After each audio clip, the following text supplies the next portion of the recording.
बेताल पचीसी की एक कहानी है जो एक बड़ा ही दिलचस्प सवाल खड़ा करती है। तो लंबा रास्ता है और बेताल राजा को सुनाता है एक कहानी, एक पहेली। मगर ये कोई आम कहानी नहीं है, ये एक ऐसी पहेली है जो राजा के साथ साथ हमारे लिए भी है। सवाल ये है, इन मौतों का गुनहगार कौन था? चलिए कहानी को समझते हैं। एक ब्राह्मण के 3 बेटे थे। पिता के बाद वो तीनों अलग अलग ज्ञान की तलाश में निकल गए और तीनों के हुनर मिलके कुछ कमाल कर सकते थे, मरे हुए को भी जिंदा। और जंगल में उन्हें अपनी शक्तियों को परखने का मौका भी मिल गया। सबसे बड़े भाई ने अपनी कला का इस्तेमाल किया और शेर का पूरा कंकाल जोड़ दिया। दूसरे भाई ने उस पर मांस और खाल चढ़ा दी। अब वो बिल्कुल असली लग रहा था।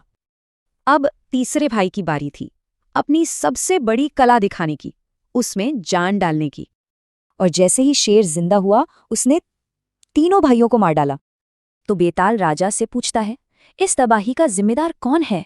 सही जवाब क्या होगा? सोचिए, पहले 2 ने तो बस एक बेजान चीज बनाई थी, असल खतरा तो तीसरे ने पैदा किया। राजा विक्रमादित्य का जवाब साफ था, जिसने जान दी वही गुनाहगार है।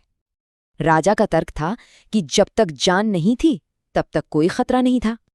देखिए, तीनों भाइयों के पास ज्ञान यानी नॉलेज तो कमाल की थी, लेकिन उनमें विवेक नहीं था, मतलब ये समझने की अक्ल कि इसका अंजाम क्या होगा।